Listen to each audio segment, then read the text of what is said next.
Mission शक्ति कार्यक्रम के इस अष्टम दिवस में आप सभी का एक बार फिर स्वागत है।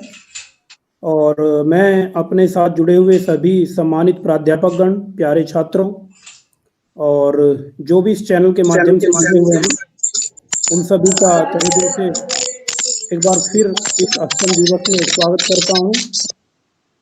और हमारे लिए ये बड़े ही हर्ष का विषय है कि जैसा कि आप देख रहे हैं, इस मिशन शक्ति कार्यक्रम की जो एक श्रृंखला है, जो लगातार नवरात्रि के 9वें दिन पे समाप्त होगी, जो कि कल होने वाला है।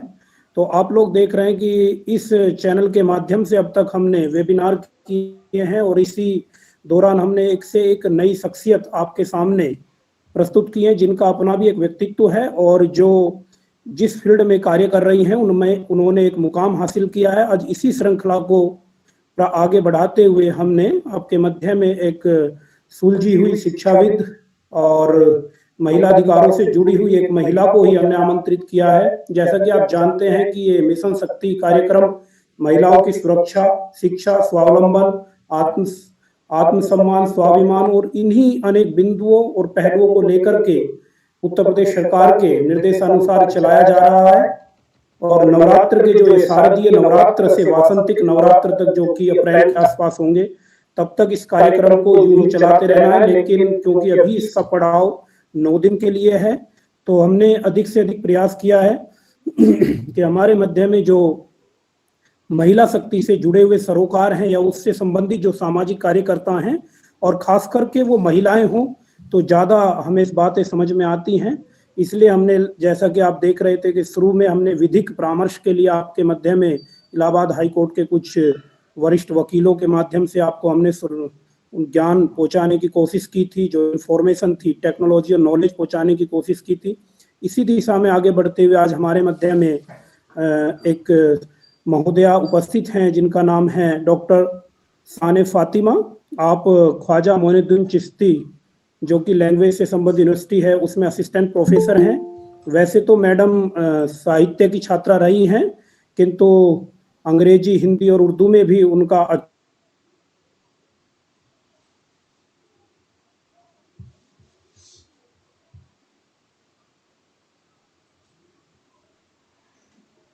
सब कुछ। मनोज सर, आपकी आवाज नहीं आ रही। सृष्टि की एक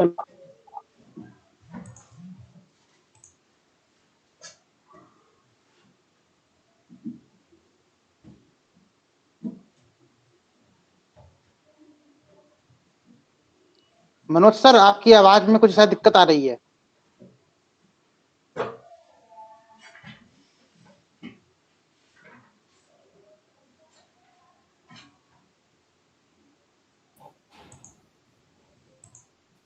मेरी आवाज आपको सुनाई दे रही है दुबे जी?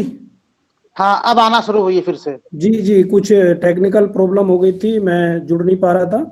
एक बार फिर मैं आपके मध्य में उपस्थित हूँ और क्षमा चाहता हूँ इस प्रकार की कुछ अनावधानता के लिए। जैसा कि मैं आपको बता रहा था कि मिशन शक्ति कार्यक्रम में आज हमने एक विशिष्ट महोदया को आमंत्रित किया है। उनका परिचय मैं आपके मध्य उपस्थित कर रहा था।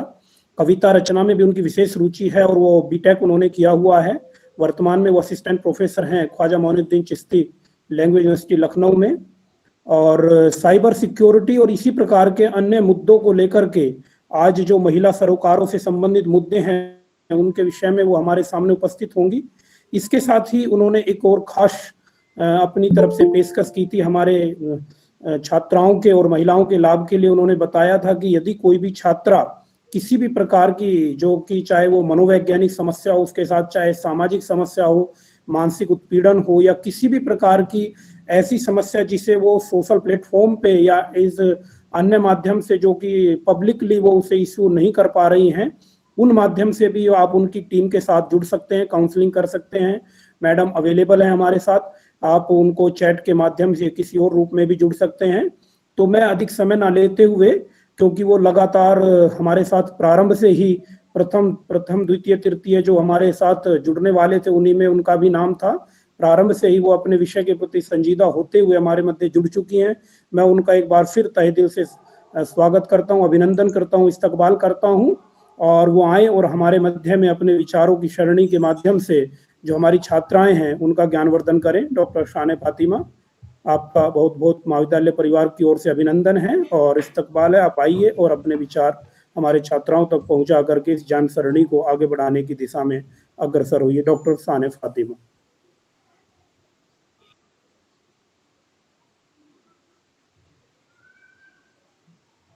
मैडम आप कभी माइक अनम्यूट करिए, पहले आवाज नहीं आ रही। जी, अब आ रही है मेरी आवाज? हाँ, अब आ रही है।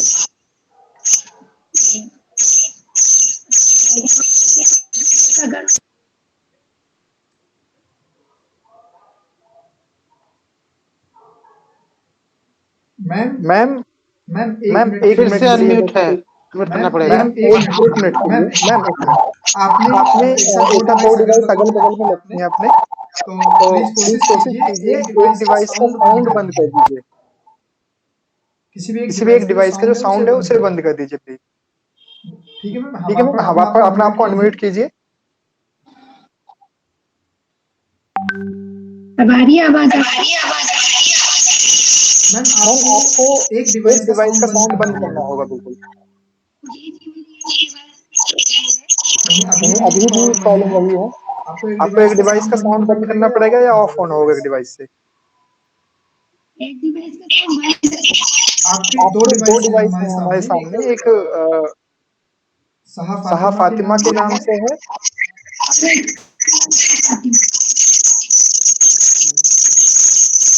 एक डिवाइस से रिमूव हो जाइए।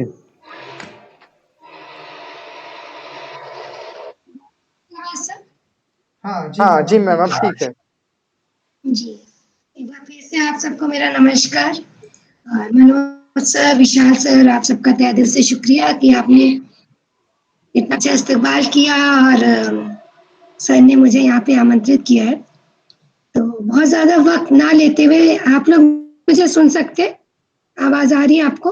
हाँ जी मैम, आवाज आ रही है आपकी। जी, तो मैं सबसे पहले, आपने बता ही दिया, एक बार मैं बता दूं, मैं शान फातिमा हूँ और ख्वाजा मोइनुद्दीन चिश्ती लैंग्वेज यूनिवर्सिटी से ताल्लुक रखती हूँ। कंप्यूटर साइंस डिपार्टमेंट में असिस्टेंट प्रोफेसर हूँ मैं।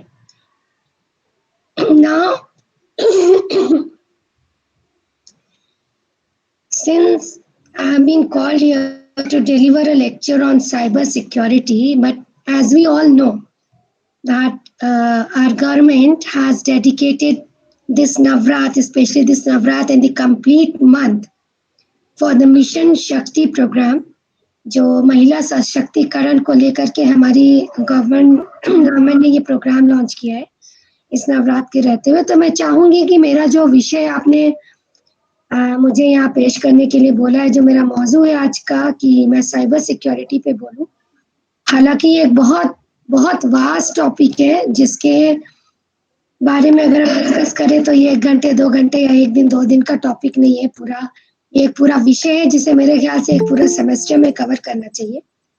लेकिन मैं यहाँ कुछ निम्न बिंदुओं पर ही, क्योंकि वक्त भी कम है, तो थोड़े टाइम में मैं जितना मेन पॉइंट्स कवर कर सकती हूँ मैं कोशिश करूंगी। लेकिन वो भी मैं I will be talking in terms with women specially, क्योंकि ये महिला सशक्तिकरण सप्ताह या माह चल रहा है। तो मैं ये चाहूंगी कि जो मेरा टॉपिक है साइबर सिक्योरिटी, तो I should be dedicating this topic specially to the girls, to the ladies, to the women in general, right? तो not taking much of your time, आप इजाजत दे तो शुरू करती हूँ। आप बीच में एक बार बोलते रहे तो मुझे लगता रहेगा कि आप सब लोग जुड़े हुए हैं और मुझे सुन सकते हैं। ओके मैम, आप शुरू कर सकती हैं। जी जी, तो आप सब लोग किस लैंग्वेज बोलो? मैं कहूँगी कि मैं इंग्लिश और हिंदी जनरली बच्चे हिंदी में सुनना पसंद करते हैं। ऐसा कोशिश रहेगी, क्योंकि मैं इंग्लिश में थोड़ा ज्यादा कंफर्टेबल रह कोशिश करूंगी कि मैं अपनी बात को आप तक पहुंचा सकूं। मेन में यही है कि मैं जो कहना चाहूँ वो बात मैं कह सकूं और आप तक पहुंच सके, आप समझ सके। तो जी मैम, एक सेकेंड सर। आप जानते हैं कि हम लोग जिस दौर में हैं, जिसे हम बोलते हैं कि we are into the world of digitalization, we are into अ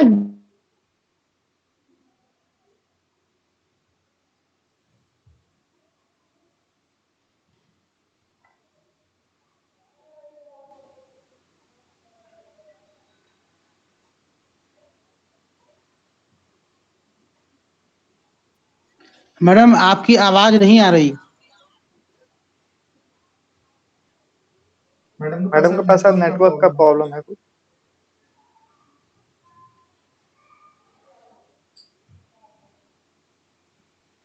शायद मैडम ने जिस डिवाइस को अभी अपना यूज किया है वो शायद ज्यादा बढ़िया था एक्सपीरियंस में। हाँ वो मोबाइल था एक्चुअल में, ये लैपटॉप है जिससे मैडम कर रही हैं। Mobile is better.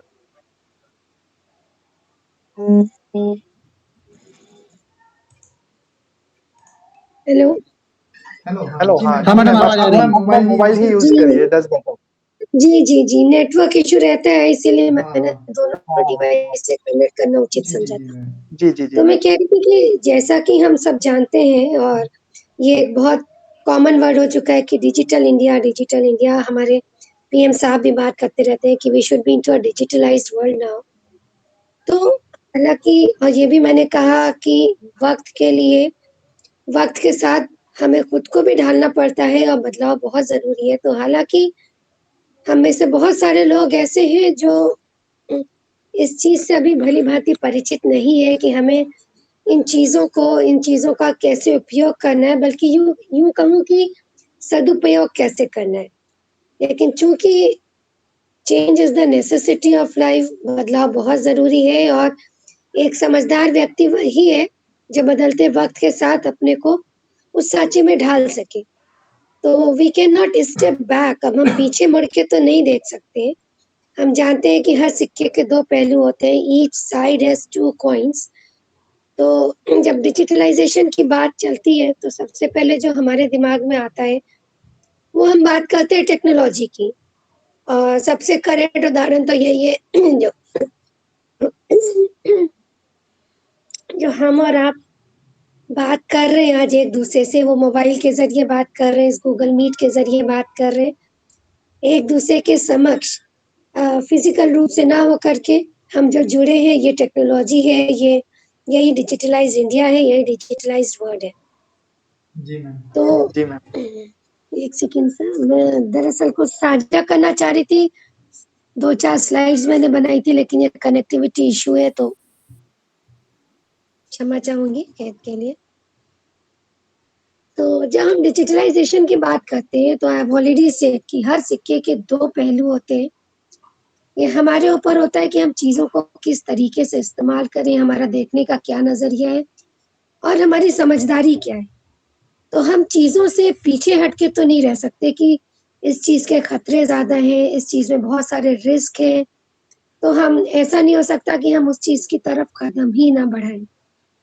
तो एट वन साइड डिजिटलाइजेशन ने तो हमारे भारतवर्ष को या यूं के पूरे समाज को एक तरफ तो बहुत तरक्की दी है, चाहे वो हम इकोनॉमी के टर्म्स में बात करें, गवर्नेंस के टर्म्स में बात करें, एजुकेशन के टर्म्स में बात कर रहे हैं। लेकिन अगर हम उसका दूसरा पहलू देखते हैं तो स्पेशली अगर हम अपनी कंट्री, अपने भारतवर्ष की बात करें तो साइबर क्राइम्स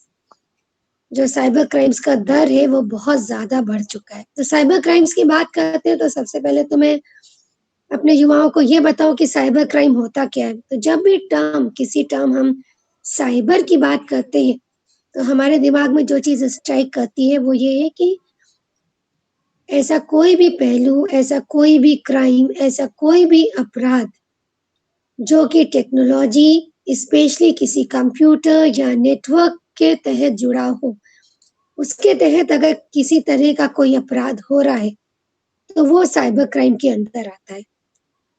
तो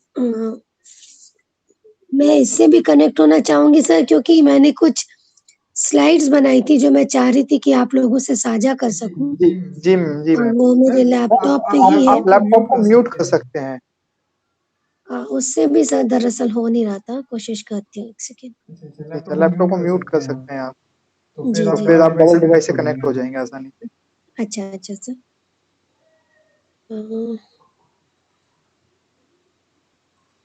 हालांकि बहुत सारे इसके ड्रॉबैक्स है। सबसे पहला तो ये कनेक्टिविटी इशू रहता है, लेकिन something is always better than nothing we no.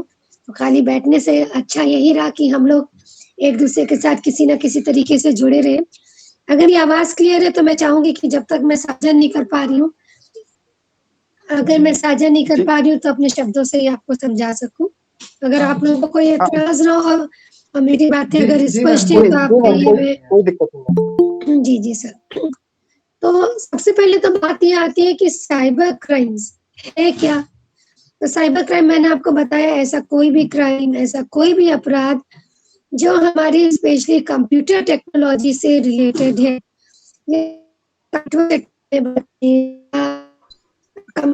Network system, चाहे वो आपका मोबाइल कनेक्टिव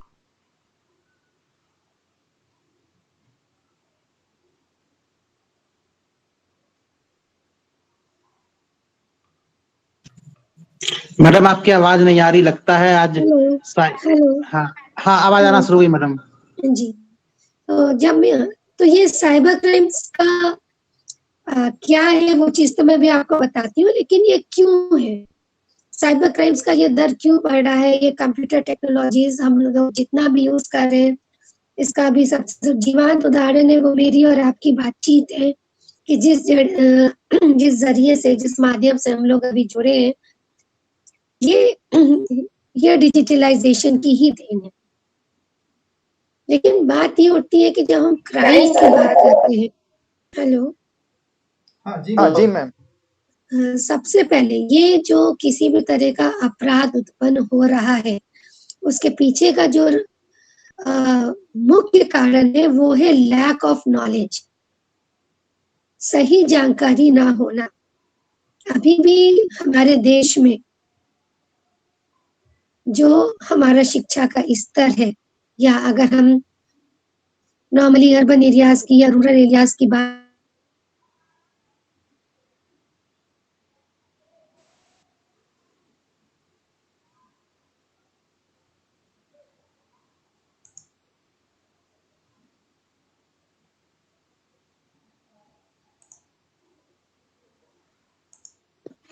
आवाज आ रही मैडम आपको हमारी?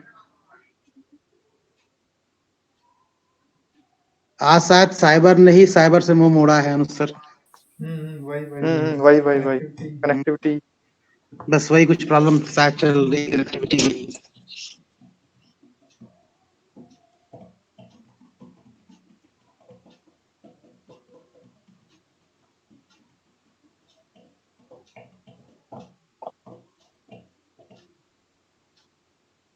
मैडम से बोलो कि अपना वीडियो बंद कर दें, ऑडियो ऑडियो चलने दें, शायद कुछ हो जाए। आवाज तो आएगी कम से कम। हाँ एटलीस्ट। चलो मैडम दोनों ही डिवाइस चली गई हैं।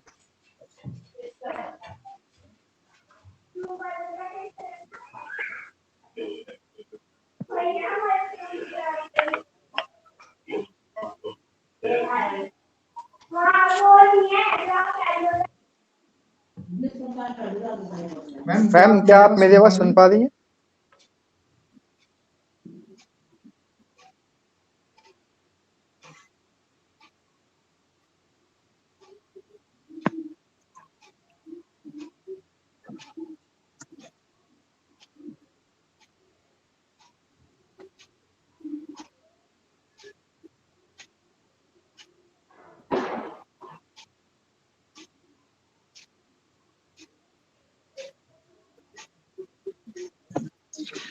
सर कुछ प्रॉब्लम आ रही है नेटवर्क की।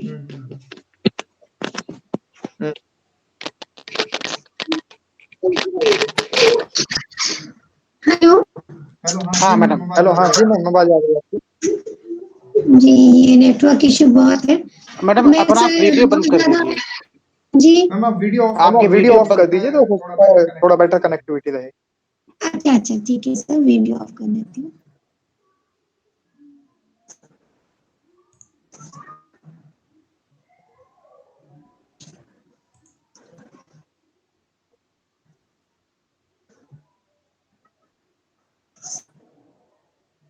हेलो। हेलो, हाँ जी मैम, आवाज आ रही है। अच्छा सर, ये स्क्रीन में शेयर करना चाह रही हूँ क्योंकि हेलो। हेलो, हाँ जी मैम, हाँ, आवाज आ रही है। जी जी जी सर।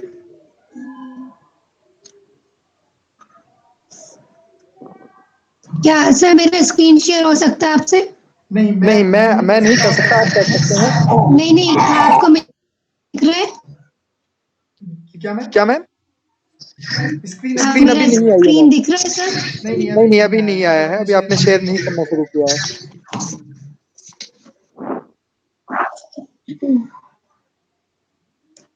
ऐसा स्क्रीन में दिखेगा तो। हाँ, बताएंगे मैम, दिखेगा।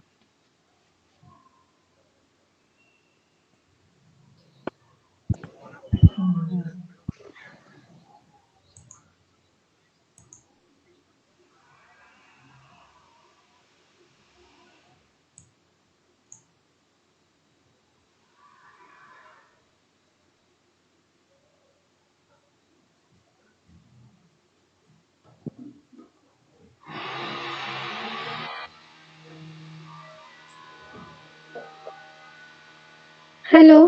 हेलो, हाँ जी मैम। जी सर, आवाज आ रही है? हाँ जी मैम, आवाज आ रही है। नेटवर्क इशू बहुत है, मैं क्षमा चाहूंगी, लेकिन ठीक है, मैं सर इन शॉर्ट बताती हूँ फिर। अभी स्क्रीन भी मैं नहीं शेयर कर पा रही हूँ।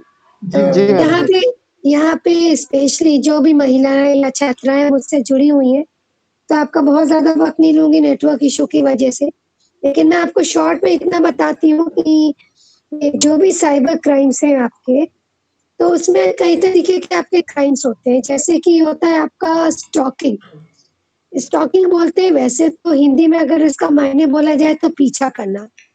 तो आज के दौर में फिजिकली पीछा ना करके बहुत आसान हो गया है कि किसी की भी जानकारी आसानी से निकाल लेना और किसी की भी जानकारी आसानी से प्राप्त कर लेना। मैंने आपको पहले कहा कि अगर आपके पास सही से जानकारी नहीं है कि चीजों को किस तरीके से उपयोग करना है, कैसे सदुपयोग करना है, कैसे चीजों से बचा जाए, कैसे चीजों को इस्तेमाल किया जाए, तो दूसरे के लिए ये बहुत आसान हो जाता है कि वो आपकी जानकारी या वो आपको परेशान कर सके। सर आवाज अगर आती रहे तो प्लीज बताते रहेंगे। हाँ तो जी मैम। स्टॉकिंग का अर्थ होता है पीछा करना, लेकिन जब हम साइबर क्राइम की बात कर रहे हैं तो ये फिजिकल मायने में ना करके हम आपको आपका जो भी यूसेज है, आप किस तरीके से क्या एक्टिविटीज आप करती हैं या आप एक्टिविटीज कर रहे हैं अपने सिस्टम पे। तो सपोज आप बहुत ज्यादा सोशल साइट्स यूज करते हो, या आप बहुत ज्यादा शॉपिंग कर रहे हो, या आप ई कॉमर्स यूज करते हो, ई शॉपिंग कर रहे हो, या आप सोशल साइट्स पे चैटिंग आप ज्यादा यूज करते हो, तो आप जिस भी तरह का यूज कर रहे हो, तो बहुत आसान है आज के दौर में। जो भी टेक्नोक्रेट्स हैं, जो भी हैकर्स हैं, उनके लिए आपकी जानकारी निकाल लेना बहुत सरल है। लेकिन अगर आपके पास जानकारी है कि चीजों से कैसे बचा जाए, या अगर कोई आपको दिक्कत, कोई समस्या आती है, तो उसको आपको कैसे रिपोर्ट करना है, आपको उससे कैसे बाहर आना है, अगर आपके पास जानकारी पूरी है, तो आपके लिए ये एक वरदान है। ये टेक्नोलॉजी, ये डिजिटलाइजेशन निश्चित रूप से आपके लिए एक वरदान, एक गुण। और अगर नहीं है, कहते हैं अधजल गगरी छलकत जाए, या फिर ये कहें half knowledge is dangerous, half knowledge is poisonous. अगर आपके पास जानकारी नहीं है तो आप अभिशप्त है। तो इसलिए पूरी जानकारी होना बहुत अनिवार्य है और होना ही होना है। अगर आप सारी जानकारी नहीं रखते, इससे पीछे हटते हैं, आप समय के साथ नहीं चलते, तो समय आपको पीछे छोड़ के बहुत तेजी से आगे बढ़ जाएगा। और अगर आप साथ चलते हैं और आपको जानकारी नहीं है, तब भी आप नुकसान में ही है, घाटे में ही है, क्योंकि कोई भी आपकी जानकारी आपके जीवन में किस तरह से लगा जाएगा, आपको कानो कान खबर भी नहीं होगी। तो साइबर क्राइम्स बहुत तरीके के हो सकते हैं। एक तो हो गया आपका, जिसे हम बोलते हैं स्टॉकिंग। स्टॉकिंग करना मतलब जिस तरीके से आप यूज कर रहे हो, जो भी आपकी एक्टिविटीज है, उनको गैदर करके आपका पीछा कर लेना, पता कर लेना कि बहुत सारी महिलाओं की ये आदत होती है, बल्कि ये तो एक जनरल सी बात हो गई। एक अगर हम लोग छोटा सा व्हाट्सएप भी यूज करते हैं तो उसमें हम लोग अपनी प्रोफाइल पिक्चर लगा देते हैं। फेसबुक यूज करते हैं, उसमें अपनी डीपी लगाते हैं। तो हमको तो ये जानकारी नहीं है कि वो किस तरीके से कौन उसको यूज कर रहा है। तो अगर आपके पास थोड़ी बहुत भी नॉलेज है, आपको पता है कि हमें ये फेसबुक, ये ट्विटर, ये व्हाट्सएप, ये कोई भी आपकी सोशल साइट है, आप किसी से चैट कर रहे हो, तो आपने तो अपनी एक नॉर्मल पिक्चर लगा दी, लेकिन इसकी क्या मंशा है? आप जानते हो कि जब पांचों उंगलियां बराबर नहीं होती, एक घर के सारे सदस्य एक जैसे नहीं होते, तो आप ये उम्मीद नहीं रख सकते कि अगर आप अच्छे हो तो पूरा समाज आपके लिए अच्छा होगा। ऐसा नहीं है। तो हमें स्पेशली आज के दौर में महिलाएं और बच्चियां और छात्राएं, ये समक्ष रूप से ये सबके सामने जग जाहिर है कि किस तरीके से अपराध बढ़ रहे हैं। रोजमर्रा अखबारों में हर जगह हम लोग पढ़ते हैं, जिन्हें खैर बहुत ज्यादा डिटेल में बताने की जरूरत नहीं है, हम सभी समझदार हैं यहाँ। तो हमें जरूरत है कि समय के साथ चलते चलते इन चीजों से स्वयं को बचा के रखा जाए। लोग हमको ब्लैकमेल ना कर पाए, लोग हमको किसी तरीके का कोई थ्रेट ना दे पाए, ना डरा पाए, ना धमका पाए। वो किसी भी तरीके से हो सकता है, ईमेल्स के थ्रू हो सकता है। आपकी फोटोज को फोटो मॉर्फिंग बोलते हैं कि आपकी फोटोज का मिसयूज हो सकता है। किसी और का किसी और की बॉडी किसी और के साथ अटैच कर देना, किसी भी तरीके से अगर परेशान करने पे आ जाता है, अगर ये उसके लिए इतना आसान है, तो अगर आपके पास जानकारी है तो आपके लिए भी बहुत सरल है कि आप उन चीजों से बच सको।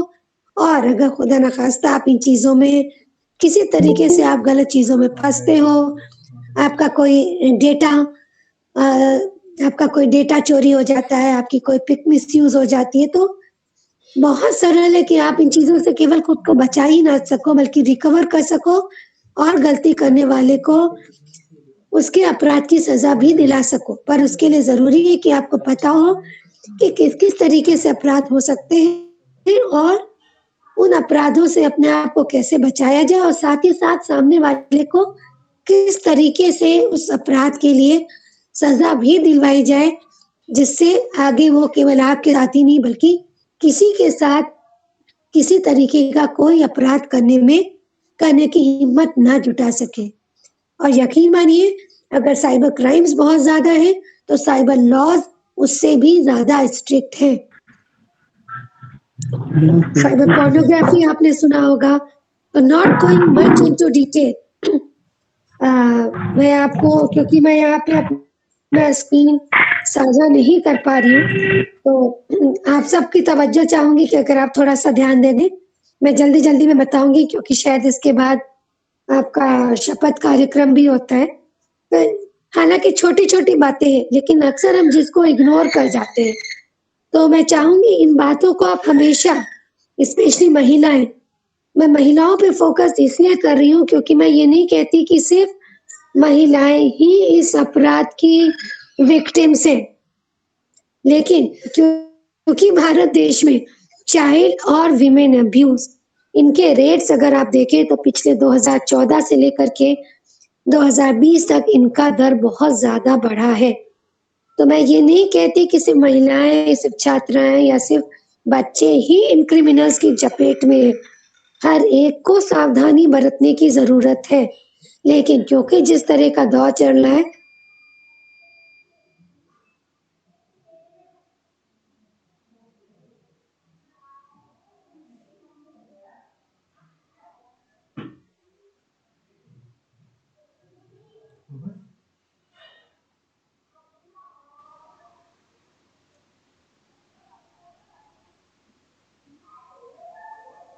इन्वर्टर बंद है क्या ये छोटा वाला? देखते ही खटका दबा के ये खटका जब ही हो सका ये तो।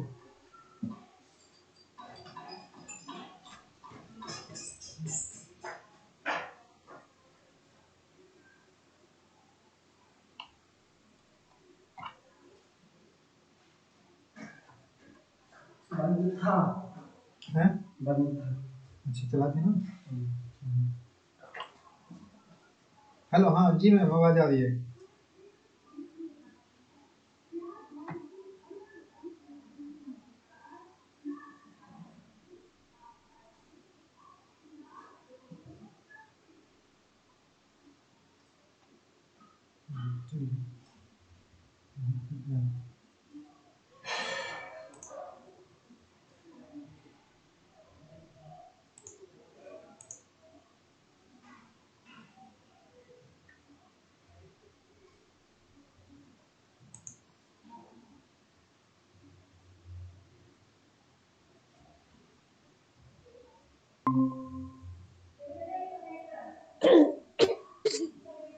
आप सामने वाले व्यक्ति विशेष के बारे में जरूर जानिए कि वो व्यक्ति कितना ऑथेंटिक है।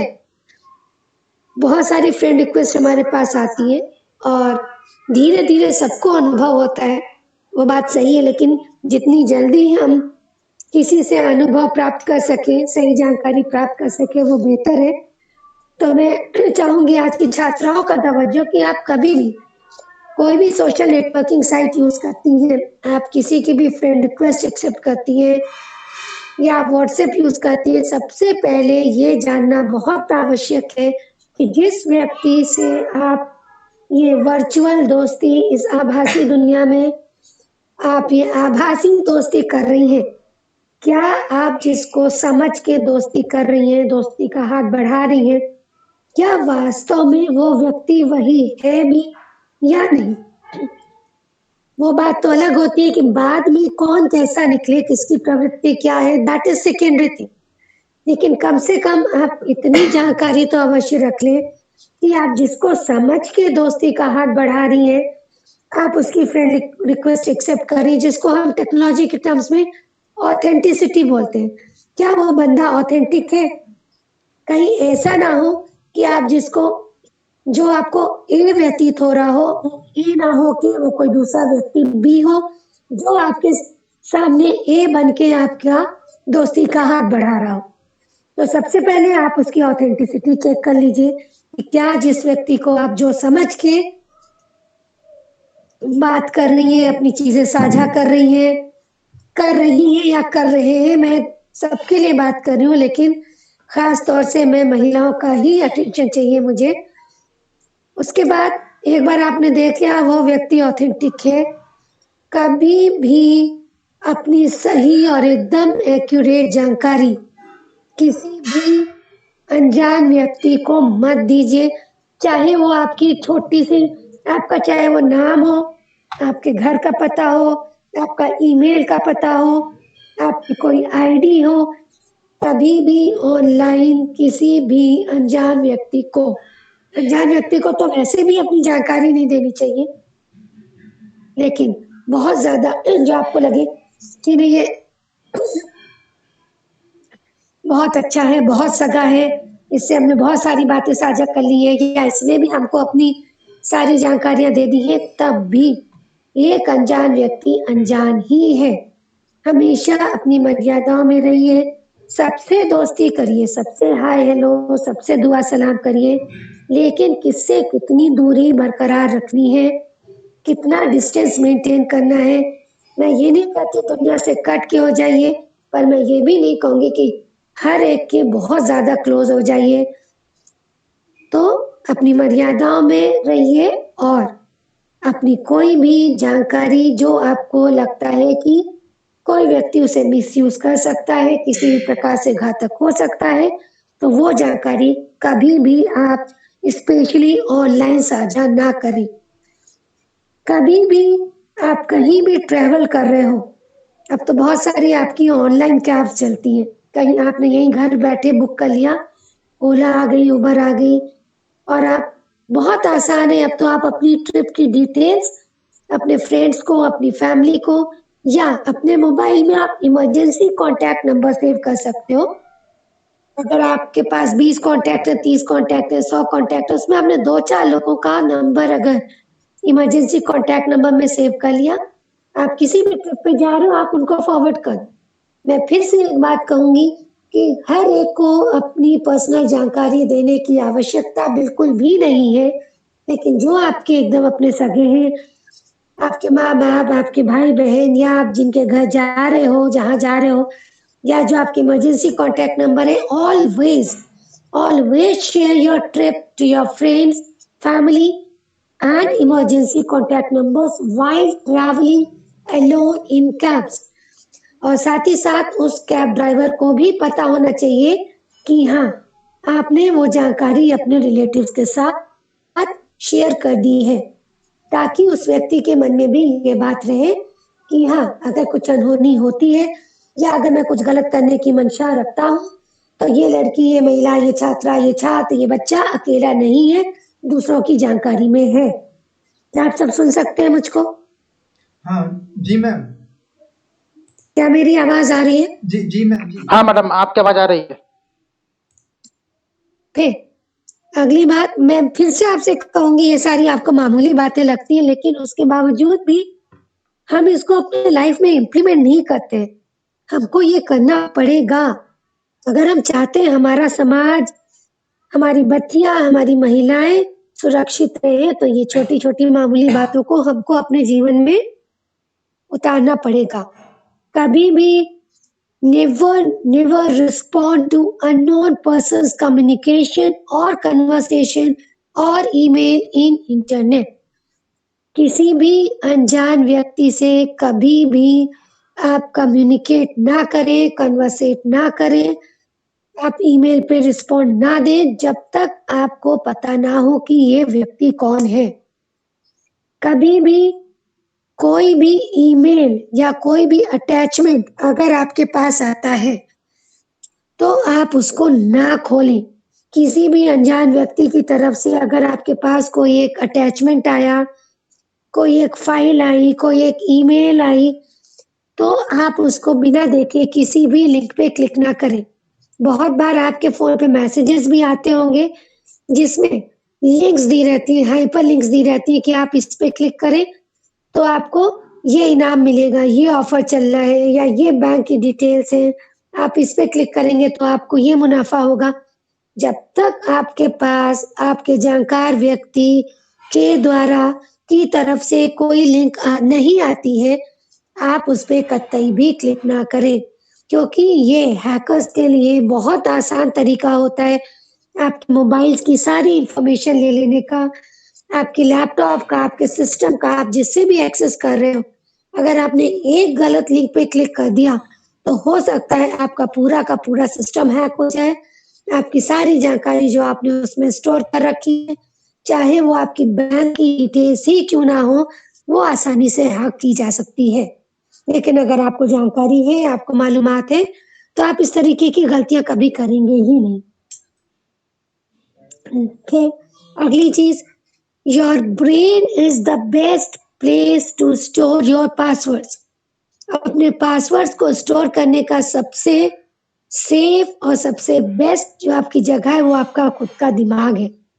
जितना ज्यादा आपका स्ट्रॉन्ग पासवर्ड होगा उतनी ज्यादा आपकी इंफॉर्मेशन सिक्योर रहेगी। आपको अक्सर जब भी आप लोग मेल आईडी वगैरह क्रिएट करते हो या कोई भी अकाउंट क्रिएट करते हो तो उसमें आपका पासवर्ड मांगा जाता है। हमेशा पासवर्ड आप ऐसा डालिए जिसमें आप ज्यादा से ज्यादा कैरेक्टर्स यूज कर सकें।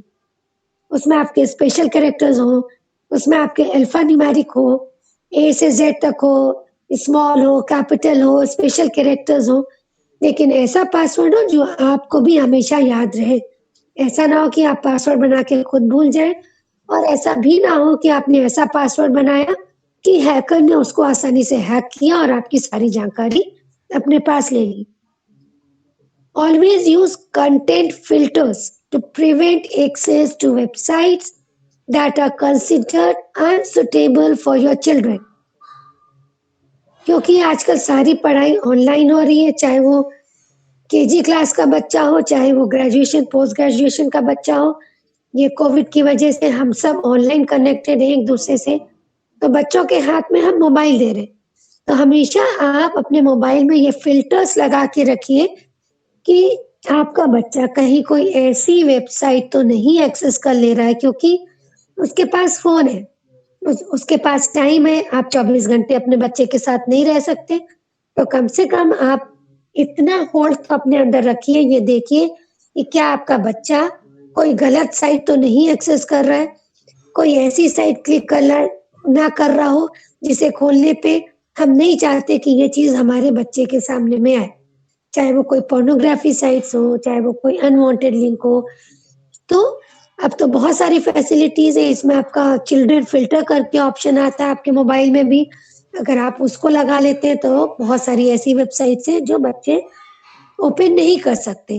तो आपको मालूमात होना जरूरी है, सबसे बड़ी बात है कि आपको नॉलेज हो कि हमारे हाथ में क्या क्या पावर है, हम क्या क्या चीजें यूज कर सकते हैं। जल्दी जल्दी बताऊंगी, ज्यादा टाइम आपका नहीं लूंगी। हमेशा देखिए कि आपके बच्चे या आपके छोटे भाई बहन जो भी है वो इंटरनेट यूज कर रहे हैं तो आप उनको मॉनिटर करिए, उनकी ऑनलाइन एक्टिविटीज को देख रहिए कि उनका इंटरेस्ट किसी और गलत चीज में तो नहीं पैदा हो रहा है, क्या उनकी एज के हिसाब से ही क्या वो चीजों को एक्सेस कर रहे हैं, क्या उनका माइंड डाइवर्ट किसी अनवांटेड अननेसेसरी थिंग की तरफ ना हो रहा हो।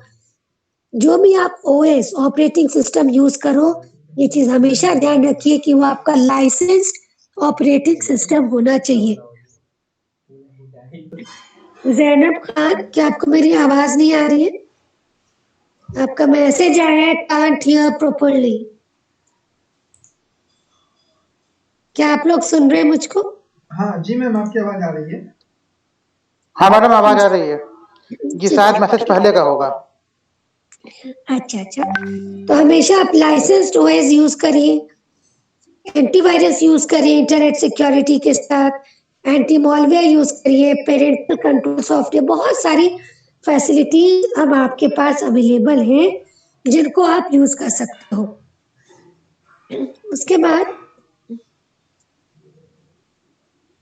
फिर मैं बात करूंगी आपका, जस्ट अ मिनट।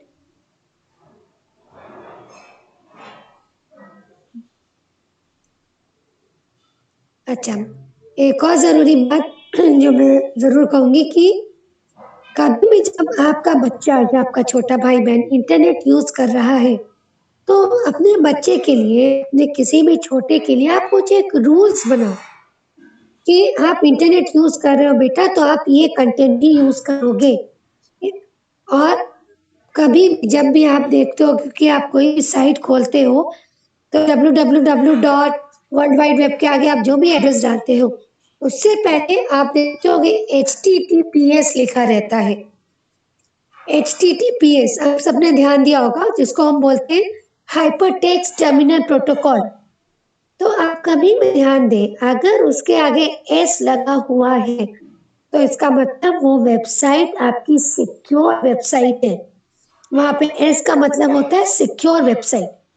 तो HTTPS अगर लिखा है उसके आगे आप www लिख रहे हो, W3 लिख रहे हो, तो इसका मतलब आप एक सिक्योर वेबसाइट खोल रहे हो जिसको आप यूज कर सकते हो, that is allowed for use. लेकिन अगर एस नहीं लगा है, अमूमन तौर पे अगर आप मोबाइल से इंटरनेट यूज करते हो तो कुछ वेबसाइट्स में आपको एस नजर नहीं आएगा।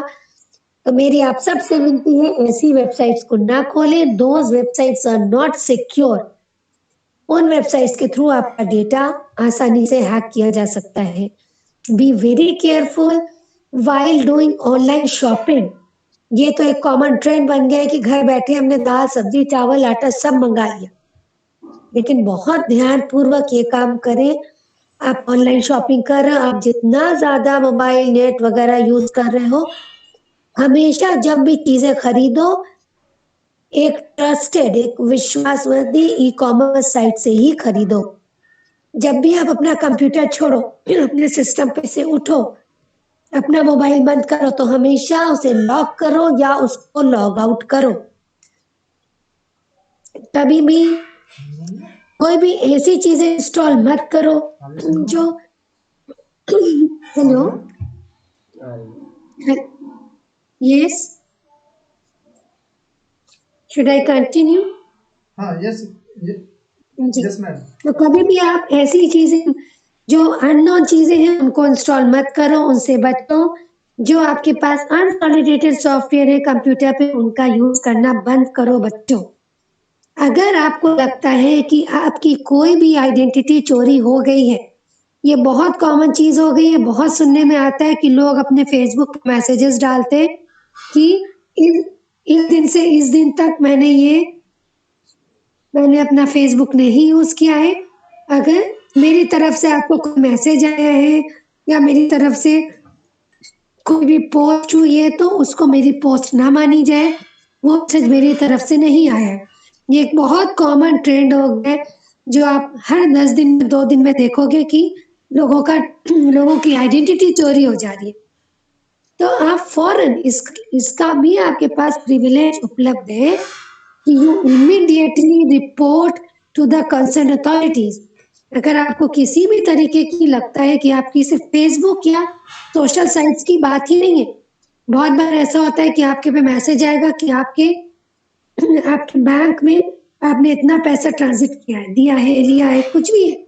अगर आपने नहीं किया है तो उसी समय आप कंसर्न अथॉरिटीज को रिपोर्ट करो। अगर आप टाइमली कर देते हो तो चीजें आपके हाथ में है, और अगर आपके पास जानकारी नहीं है, आप टाइमली नहीं कर रहे हो, then things are not in your hand. ये चीजें अगर डिजिटलाइजेशन बहुत अच्छी है तो ये बहुत ज्यादा बुरी भी है। सही जानकारी, उपयुक्त जानकारी और कंप्लीट इंफॉर्मेशन इज मस्ट। मैं बार बार इस चीज पे फोकस करूंगी।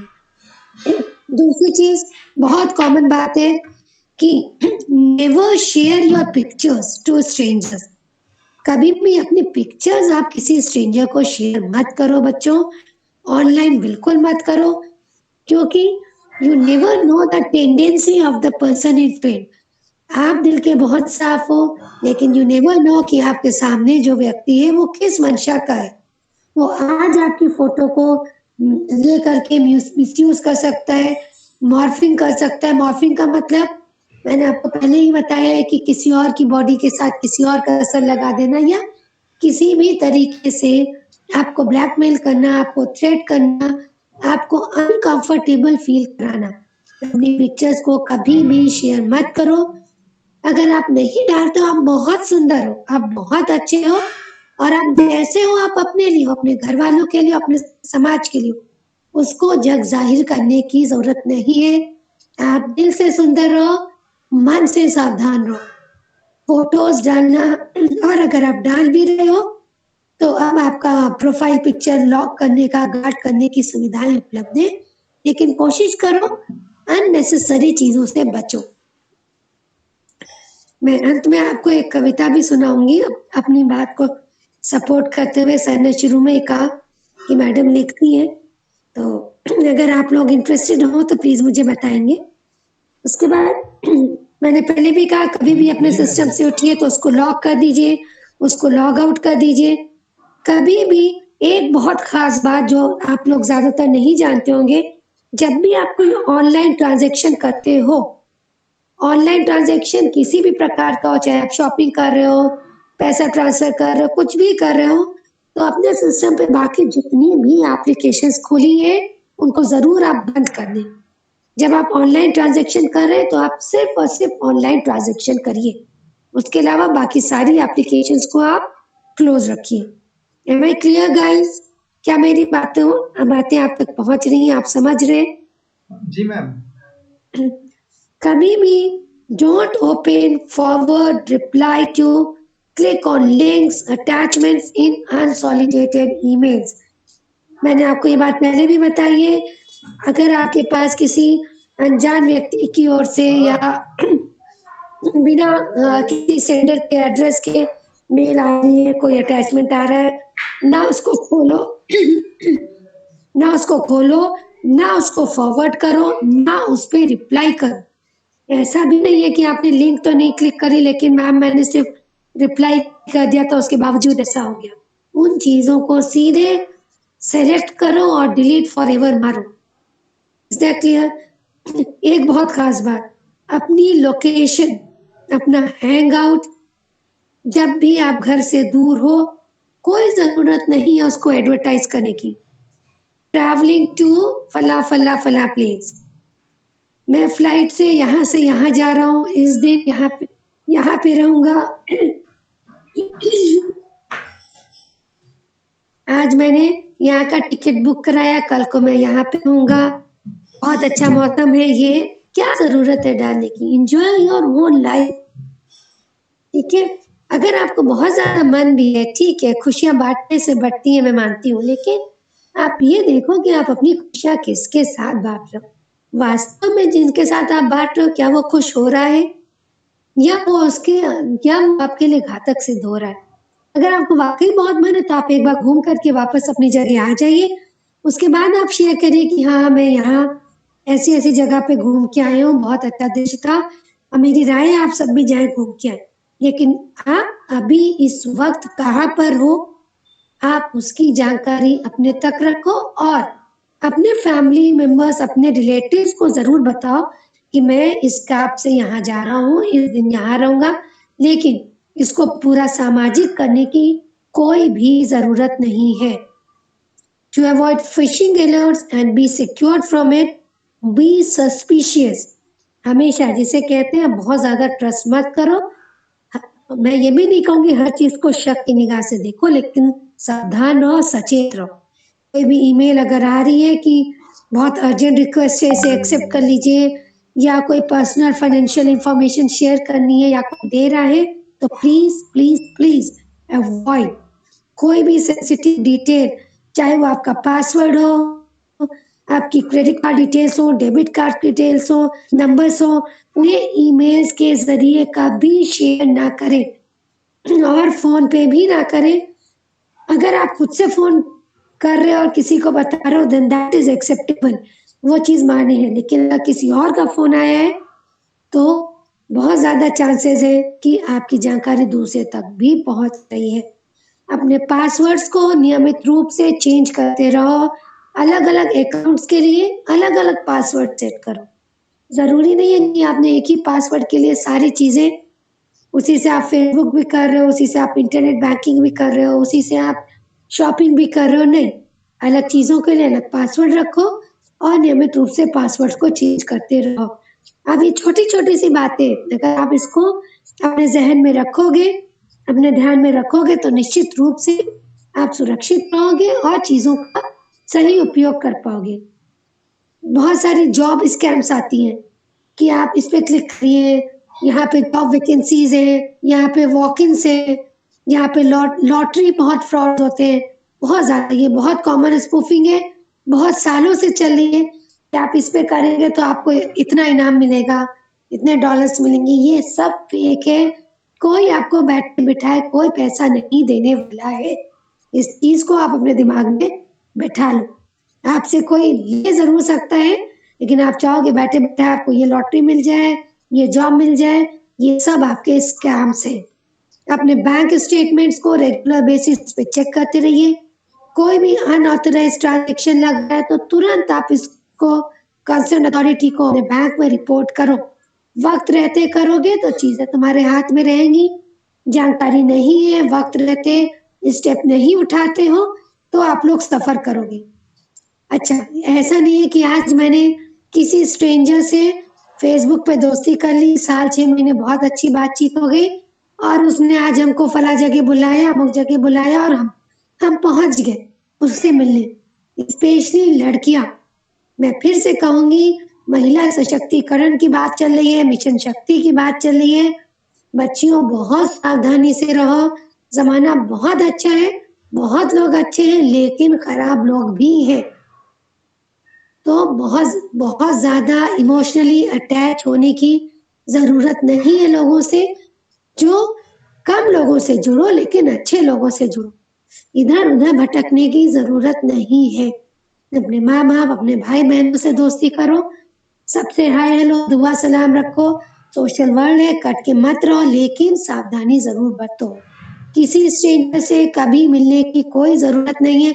और अगर आप जाते हो तो अपने घर वालों की जानकारी में जाओ कि मैं यहाँ जा रही हूँ, उनसे मिलने जा रही हूँ, उन्हें जरूर बता के रखो। किसी दूसरे की कभी हिम्मत नहीं पड़ेगी कि वो आपको किसी तरीके की कोई क्षति पहुंचा पाए। ये छोटी छोटी बातें। सर, क्या मैं ज्यादा टाइम ले रही हूँ? क्या मैं अपनी बात को वाइंड अप करूं सर?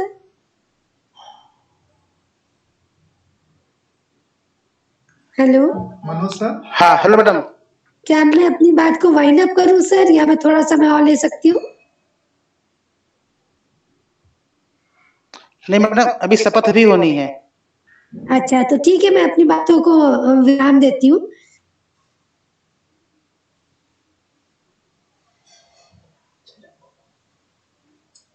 हमेशा अपडेटेड ब्राउजर्स ही यूज करो, ठीक है।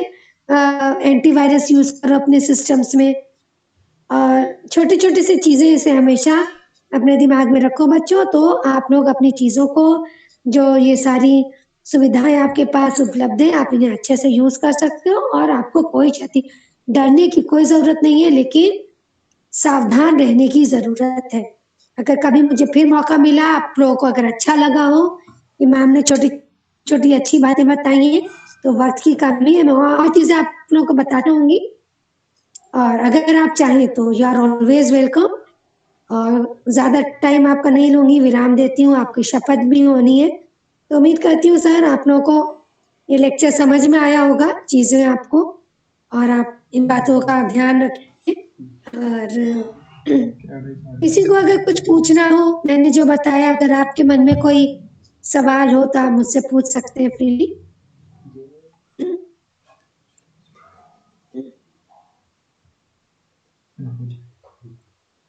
कोई अभिभावक, कोई छात्र छात्रा या कोई टीचर भी अगर किसी तरीके से किसी बात से असहमति रखता हो या कुछ पूछना चाहता हो, तो आप पूछ सकते हैं। जी धन्यवाद मैम। और जैसा कि हमारे सभी, आपने देखा कि हमारे मध्य में डॉक्टर साने फातिमा अभी अपने विचार व्यक्त कर रही थी, और मैं आपको आश्वस्त कराना चाहता हूं कि बहुत अच्छे से हमारे अभिभावकों को, छात्रों को और सभी प्राध्यापकों को आपकी कही हुई बातें और जो आपने सूक्ष्म बिंदु साइबर सिक्योरिटी को लेकर सर के क्षमा उठाए हैं। करें, क्षमा करें सर, आपको बीच में टोक रही हूँ। मैं बस आज की लड़कियों के लिए एक छोटी सी कविता लिखी है, वो पेश करना चाहूंगी। बस 5 लाइन की पंक्तियां हैं। तो क्या छात्राएं भी मुझसे जुड़ी हैं? हाँ जी, हाँ जी। बस मैं अपनी एक कविता पेश करना चाहूंगी।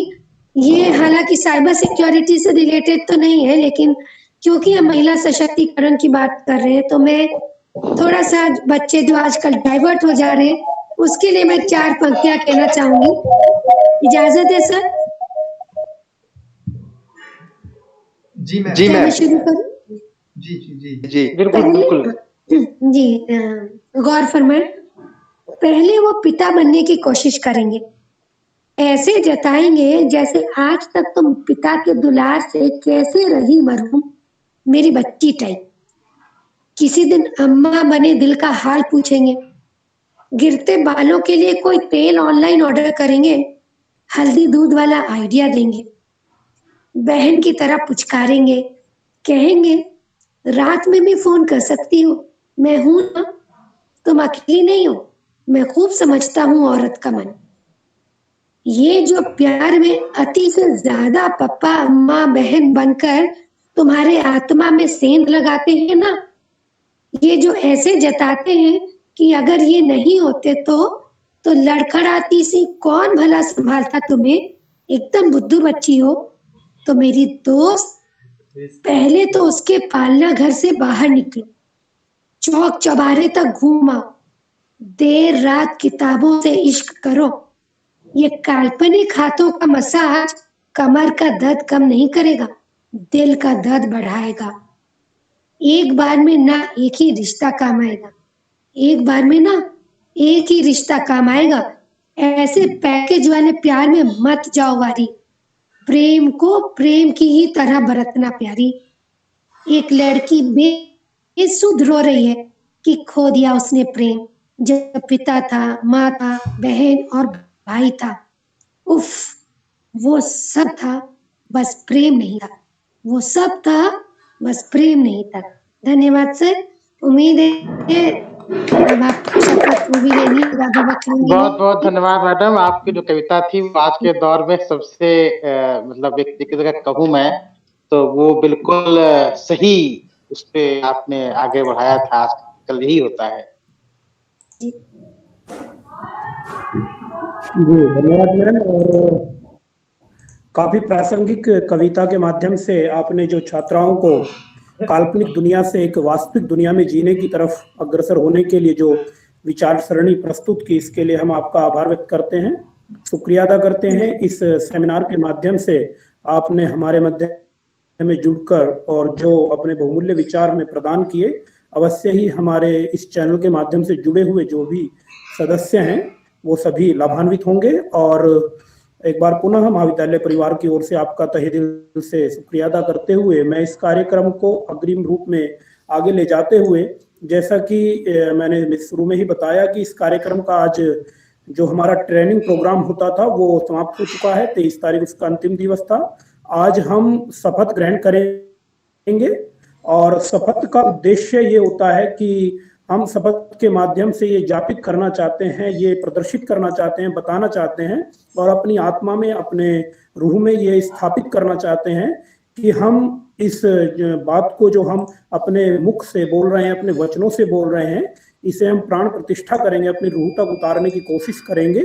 यही शपथ का मुख्य उद्देश्य होता है, ताकि हम अपने पद से विचलित हों और हम किसी भी प्रकार की बाधा से डगमगाएं तो वो शपथ हमें याद आ जाए।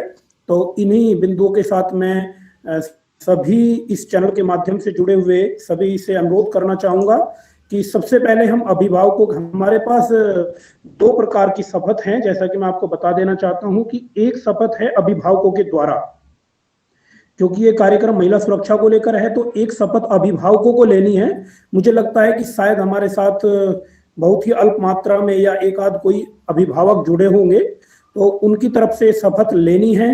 दूसरी शपथ है छात्रों के द्वारा, ना कि छात्राओं के द्वारा, क्योंकि हम ऐसा मानते हैं कि छात्राएं इस समाज में पीड़ित हैं, सुरक्षा की उन्हीं को जरूरत है, और क्योंकि कहीं ना कहीं उनको सामना करना पड़ता है छात्रों के द्वारा जो कि पुरुष वर्ग है, तो उस पुरुष वर्ग भी ये शपथ लेगा कि हम किसी प्रकार से भी अपने मन वचन कर्म से किसी कन्या के साथ, किसी स्त्री के साथ, किसी नारी के साथ ऐसा कोई अभद्र व्यवहार नहीं करेंगे।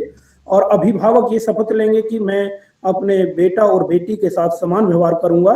तो सबसे पहले इसका, क्योंकि सभी लोग यदि बोलेंगे तो हो सकता है कि ये ज्यादा आवाज में डिस्टरबेंस पैदा होने की संभावना है, तो मैं ये चाहता हूं कि आप सभी अपना जो वीडियो है उसे ऑन कर लें और बटन को, जो म्यूट बटन है उसे अनम्यूट ही रहने दें, ताकि सिर्फ आपका मुख चलता हुआ दिखाई दे। मैं बोलूंगा और आप उसे मन में दोहराएंगे, और इसके साथ ही आप एक हाथ आगे बढ़ा करके, जैसे कि ऐसे हाथ हम कर लेते हैं सीधा वाला, तो उस हाथ को ऐसे मुट्ठी बंद करके हम हाथ को आगे रखेंगे, तो उसमें हम ये शपथ लेंगे। ये एक शपथ लेने का तरीका होता है। मेरा सभी से अनुरोध है कि प्रथम रूप में हम अभिभावक शपथ लेंगे। जो अभिभावक नहीं बने हैं वो भी भविष्य में बनने की संभावना रखते हैं। तो इन्हीं शब्दों के साथ मैं चाहता हूं कि मैं इस शपथ को दोहराऊंगा और आप उसमें मेरे साथ सहयोगी होंगे। मैं शपथ प्रारंभ करता हूं। पहली शपथ जो कि अभिभावकों के द्वारा ली जानी है। मैं भारत के जिम्मेदार नागरिक के रूप में शपथ लेता हूं कि मैं अपने बेटे और बेटी में किसी प्रकार का भेदभाव नहीं करूंगी। मैं अपने बच्चों को बचपन से ही जीवन के नैतिक मूल्य सिखाऊंगा या सिखाऊंगी, और उन्हें सही और गलत का भेद बताऊंगा या बताऊंगी। जिस प्रकार मैं अपनी बेटी को स्वयं की सुरक्षा के लिए ध्यान रखने को कहता हूं या कहती हूं, उसी प्रकार अपने बेटे को अनुशासन में रखते हुए उसकी भी दैनिक गतिविधियों का पूरा ध्यान रखूंगा या रखूंगी। ये अभिभावकों के द्वारा शपथ थी। आपने मेरे वचनों के माध्यम से सुना होगा कि इसमें हमें ये ज्ञान कराने का बोध किया गया कि हम बेटा और बेटी में, माता और पिता दोनों ही किसी भी रूप में अपने बच्चों के साथ भेदभाव ना करें। आप बहुत अच्छे से जानते हैं कि कन्या भ्रूण हत्या निवारण अधिनियम हमने बनाए हैं, और जो लिंग परीक्षण होता है डॉक्टरी में, उसके पर भी प्रतिबंध लगे हुए हैं। ये सभी मुद्दे हमने विधिक परामर्श जो हमारा सत्र था उसके माध्यम से लिए हैं और आपने देखे हैं। तो ये शपथ अभिभावकों को लेनी है। ये परिवार की जिम्मेदारी है कि वो अपने छात्रों, बच्चों के साथ, जो कि लड़का हो या लड़की हो, उनके साथ अपराध इस प्रकार का कोई ना करें, ताकि उनके मन में भेदभाव की भावना उत्पन्न हो। दूसरी शपथ हमारे जो लड़के वर्ग हैं, माने छात्र हैं, जो पुरुष वर्ग है, उसके द्वारा ली जानी है। मेरा अनुरोध है कि इसमें हमारे छात्र जुड़े हुए होंगे, वो भी इस शपथ को चाहे तो बोल के ले सकते हैं। यदि कोई डिस्टर्बेंस ना हो, मैं प्रथम पंक्ति बोलने की कोशिश करूंगा और बाकी आप लोग एक बार बोल के कोशिश कर लेते हैं। मनोज जी जरा पहले से वीडियो खुलवा लीजिए, पहले वीडियो खुलवा लीजिए मनोज जी से। जी सर, मैं सभी से अनुरोध करना चाहता हूं कि जो भी इस चैनल के माध्यम से जुड़े हुए हैं, कृपया सभी अपनी वीडियो ऑन कर लें। मैं एक बार फिर रिमाइंड करना चाहता हूं आपको कि आप सभी अपनी वीडियो ऑन कर लें।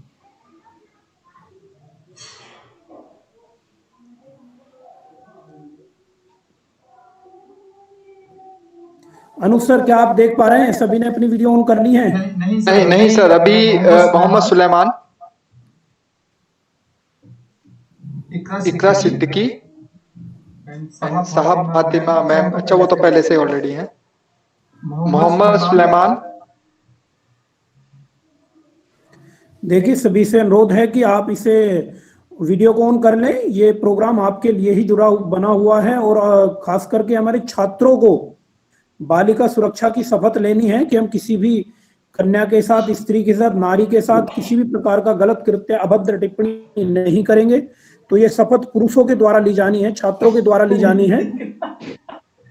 तो मेरा अनुरोध है पुनः आपसे कि आप सभी इस वीडियो को ऑन कर लें।